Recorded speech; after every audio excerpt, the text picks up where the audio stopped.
Tu regardes toi ou je te regarde la caméra ou je regarde? Ouais, salut, je m'appelle Édouard Hague. Je suis président de la brasserie Météor et je représente la 8e génération de brasseurs. J'ai grandi avec la brasserie. J'ai grandi quand j'étais gamin, c'était mon terrain de jeu ici. Là, on est dans la villa Météor. C'était vraiment le lieu familial. Ma grand-mère habitait ici jusqu'à son décès. Pour la petite anecdote, ma nounou qui me gardait habitait aussi dans un appartement qui est maintenant une des salles de réunion.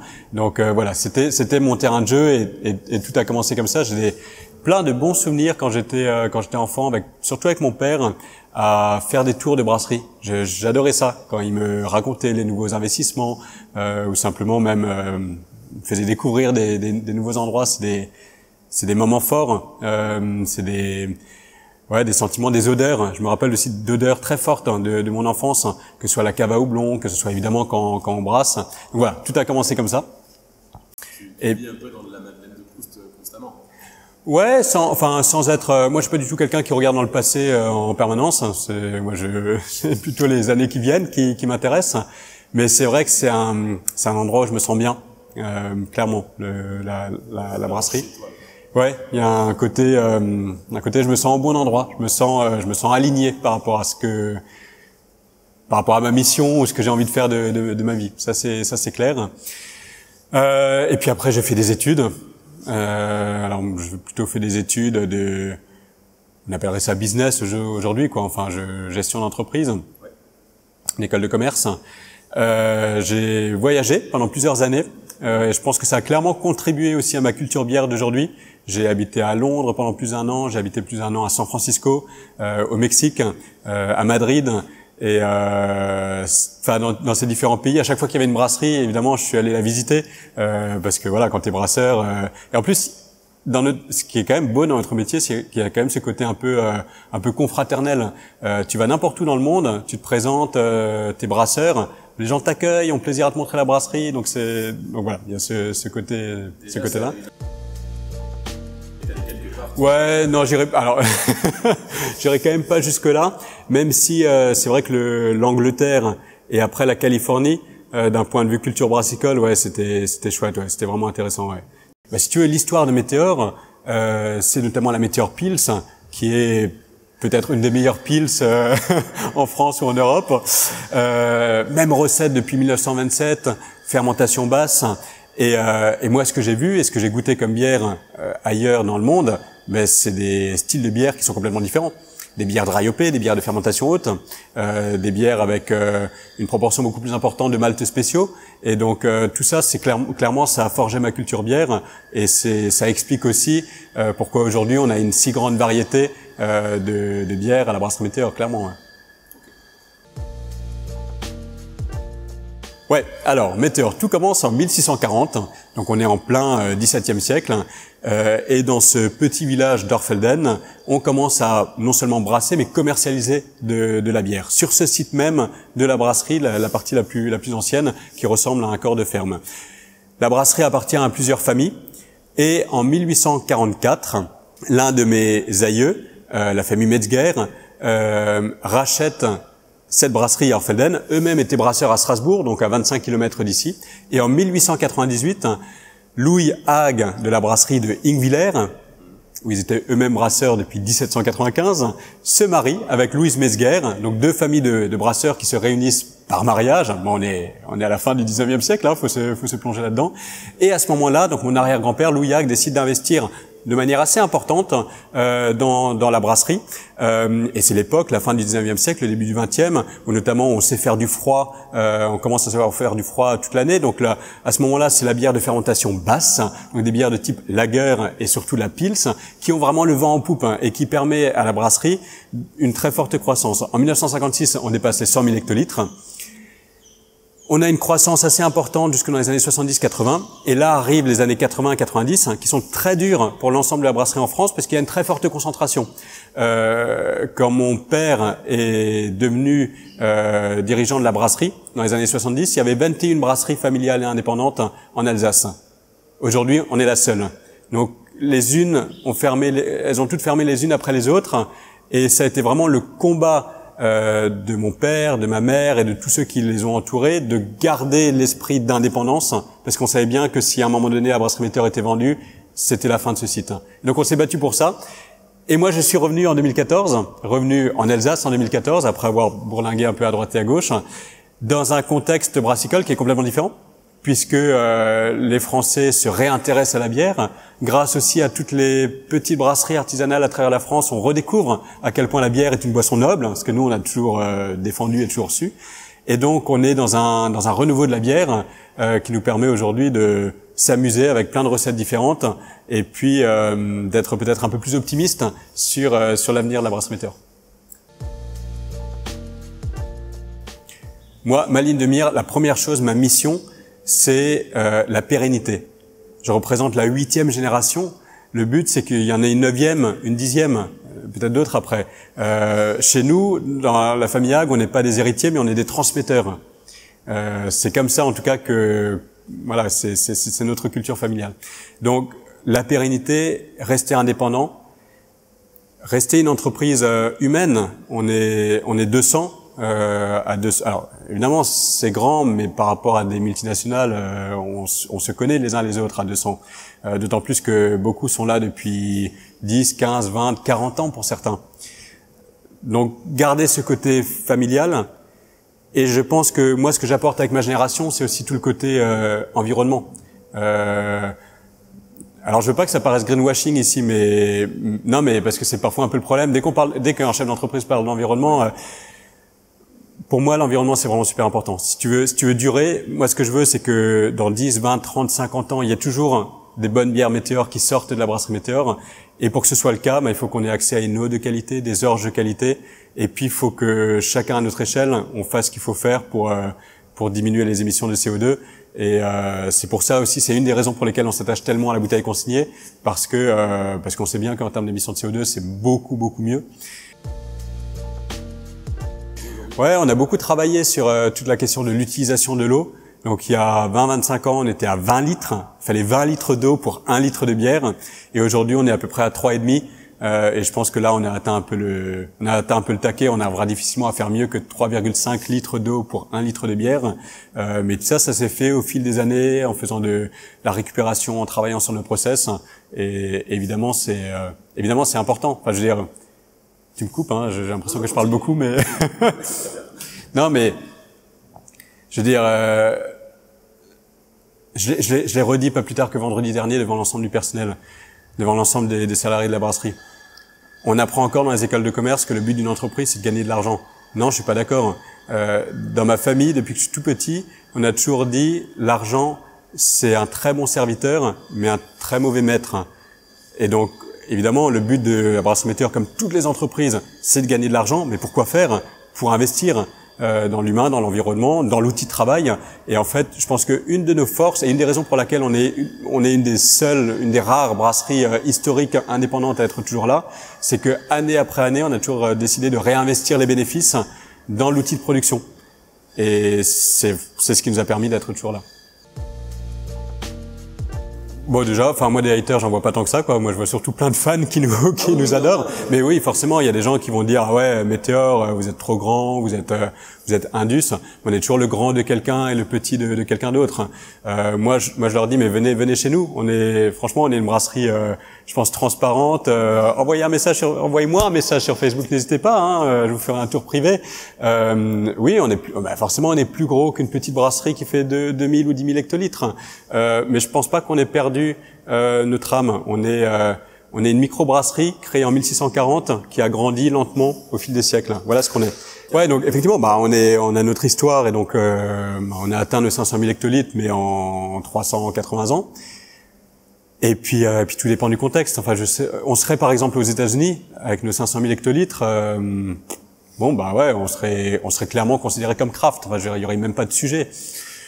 Donc, au final, on est Météor, on est un truc un peu à part. On n'a rien à voir dans notre manière d'être. On n'a rien à voir avec les grandes multinationales, clairement pas. Et oui, forcément, on est plus grand qu'un brasseur qui fait 2000 hectolitres. Mais bon, quand on voit nos installations, quand on voit notre process, et puis surtout quand on voit, je pense, l'état d'esprit, moi, quand je croise un brasseur artisanal, j'ai vraiment du plaisir à passer du temps avec lui. Enfin, culturellement, je me sens beaucoup plus proche de ces gens-là. Eh ben, je bois pas que de la bière Météor, parce qu'il y a plein d'autres bières qui existent. Déjà en Alsace, on a des super brasseries artisanales. Je pense à Perle, par exemple, Uberard, Sainte-Crue. C'est vraiment des bières que j'apprécie. Après, évidemment, d'autres brasseries historiques. Je pense à Jeanlin, Castelin, qui sont vraiment des bonnes bières que j'apprécie. Et puis à l'étranger, évidemment, des bières belges. Forcément des bières américaines. Ouais, c'est sûr que les bières californiennes, il y a peut-être aussi un côté Madeleine de Proust, mais c'est des brasseries qui me plaisent bien. C'est des styles de bières qui me plaisent bien aussi. Et puis j'avais fait un stage chez Fuller's, qui était à l'époque une brasserie pareil familiale et indépendante à Londres, en plein Londres. J'avais fait ce stage quand j'avais 17 ans. Donc pareil, boire une Fuller's, une bonne Fuller's, pour moi c'est un plaisir. Ouais. Ouais, bien sûr. Déjà Sgilt, hein, quand on trinque en Alsace, Sgilt. Après, pour décrire la bière, par exemple une bière industrielle qu'on n'aime pas, on dit elle est Wasserich. Il y a trop d'eau, elle est aqueuse. Ça c'est Wasserich, c'est pas Wasserich, Wasser. Voilà. Une bière qui se boit bien, par exemple notre Pils, mon grand-père disait toujours, elle est suffiche. Suffiche, c'est vraiment la bière qui se boit bien à grande gorgée. Il fait beau, il fait chaud avant de boire peut-être une bière un peu plus sophistiquée dans ses goûts. Boire une bonne gorgée de Météor Pils, voilà, ça c'est suffiche. Alors ce qui me vient, non mais je sais pas, je m'attendais pas du tout à la question. Non, ce qui me vient comme ça directement à l'esprit, j'aime M, j'aime Noir Désir, j'aime beaucoup la Mano Negra, voilà. Ouais, bien sûr. Moi je suis né en 86. Et donc les salariés les plus anciens qui vont partir à la retraite là dans les années qui viennent, sont arrivés dans les années 80. Donc ils m'ont connu bébé pour le coup. Ouais, tout à fait. Et des salariés qui sont nés, qui sont arrivés plutôt à la brasserie avant ma naissance. Ouais, il doit bien y en avoir encore une quinzaine. Donc, forcément, je m'étais posé la question avant de revenir en Alsace et puis de prendre la succession de mon père. Il y a une bienveillance incroyable de la part de l'ensemble des salariés. Je pense que c'est vraiment, c'est un héritage de mon père et puis des générations passées, mais ça se passe vraiment bien. En fait, c'est naturel, et puis le fait que l'histoire continue, il y a probablement quelque chose aussi de rassurant pour l'ensemble des salariés de la brasserie qui disent la famille Hague ne va pas vendre à un grand groupe, que sais-je. Et non, ça se passe vraiment bien et le mot-clé, c'est bienveillance. Ça se passe vraiment bien. Oui, bien sûr. Il y a eu toute la grosse période de concentration des années 80-90, mais même encore plus récemment, ça arrive régulièrement qu'on soit approché par soit des grands brasseurs, soit des financiers, mais c'est pas du tout notre projet d'entreprise. Mais alors pas du tout. Ouais, quand j'étais petit, je sais pas pourquoi, je pense que c'est parti d'un délire, mais il y a mes deux grands frères qui m'ont fait croire que ma sœur Aurélia était tombée dans une des cuves de fermentation. Ils m'avaient même montré l'endroit où elle était tombée et je l'ai cru assez longtemps. Enfin, je crois jusqu'à mes 10 ans. Un jour, je me suis dit non, en fait, ok, ils sont foutus de ma gueule, c'est pas possible. Le logo, on l'a revu en 2016. Donc le logo actuel avec la météorite. En fait, on a repris le premier logo qui date de 1925. Quand la brasserie a pris le nom Météor, il y avait cette météorite. Entre-temps, on est passé par différents logos. Il y avait notamment le M avec l'étoile. Et puis quelques années après mon arrivée, rapidement après mon arrivée, on s'est dit non, là, il faut vraiment qu'on montre à la fois en interne et en externe que notre projet d'entreprise, c'est aussi aller de l'avant, tout en gardant quand même l'historique. Et je trouve que ce nouveau logo, c'est vraiment ça qui l'exprime. C'est ce côté moderne, on va de l'avant, mais en même temps quand même avec les pieds dans notre histoire en reprenant le logo de 1925. Alors pourquoi est-ce qu'en 1925, mon grand-père et mon arrière-grand-père ont décidé ensemble d'appeler la brasserie Météor, qui avant s'appelait Metzger et Hague? C'est parce que l'Alsace était redevenue française, donc il fallait trouver un nom qui colle aussi bien en français qu'en allemand. Et c'était la période où beaucoup de brasseries arrêtaient de s'appeler par le nom de famille des brasseurs ou par le nom du lieu où ils brassent, mais cherchaient des noms. Alors c'était un peu du marketing avant l'heure quelque part, mais il y avait Comète, Ancre, Pêcheur, Tigre, toutes ces marques de bière qui pour la plupart ont disparu. Et Météor s'inscrivait vraiment là-dedans avec un nom qui claque. Et en même temps, mon grand-père, mon arrière-grand-père ont toujours été fans d'astronomie. Et c'est toujours le cas aujourd'hui, de génération en génération. On a vraiment gardé ce côté. Ça reste un de nos hobbies. Et par exemple, pour la petite anecdote, on contribue à financer un petit programme du CNRS dont l'objectif est de trouver les météorites qui tombent, qui touchent le sol en France. Et donc, il y a tout un réseau de caméras qui, par triangulation, permettent de retrouver les météorites qui tombent sur la Terre. Et une de ces caméras, bien sûr, est au-dessus de la brasserie. Pour moi, il y a deux trucs. Pour vraiment comprendre Météor, c'est indépendant. On est une grande brasserie indépendante, mais on a vraiment cette indépendance chevillée au corps. Et puis ce côté capitalisme durable.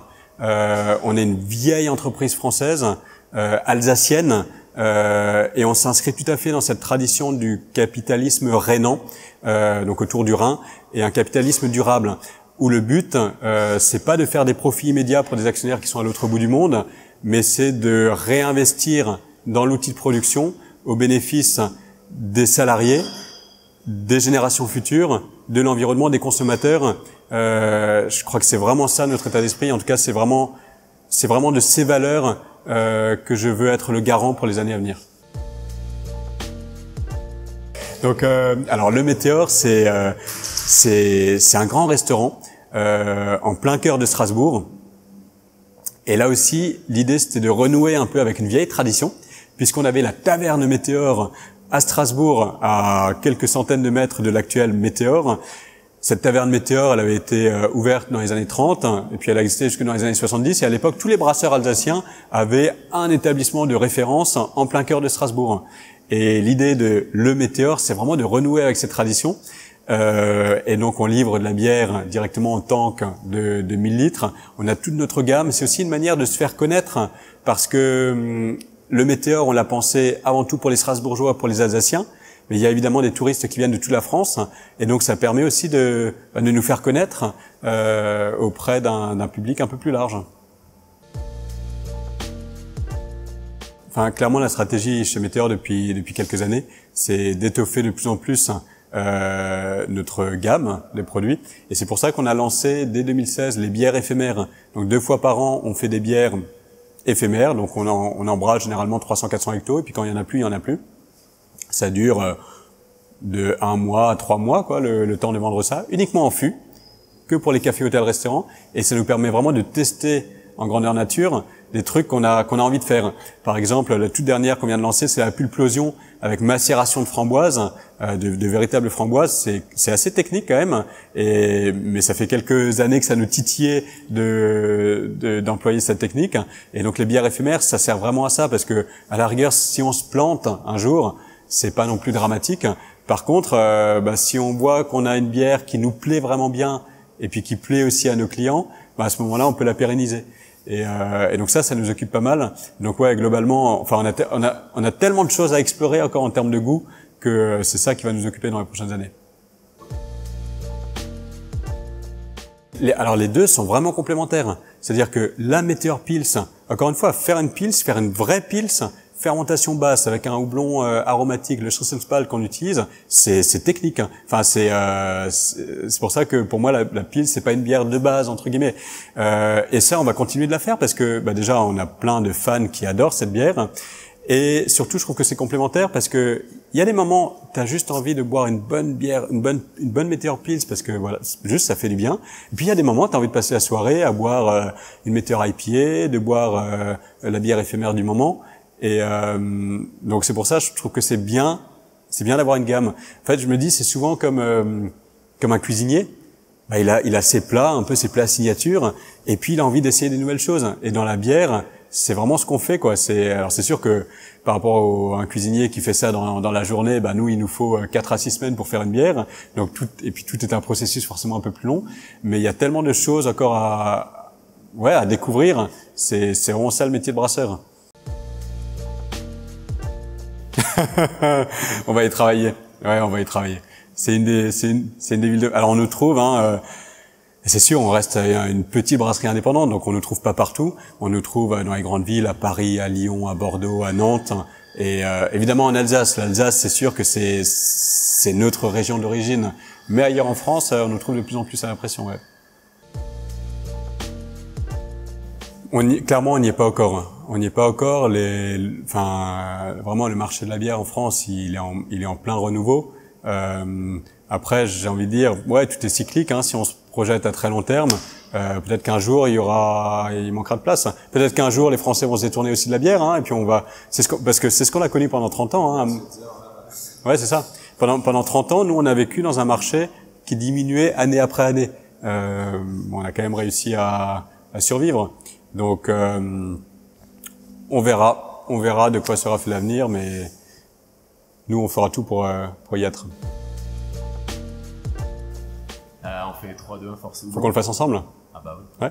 Allez, 3, 2, 1. Forcez au blond! Je pense qu'on est bon. Trop bien.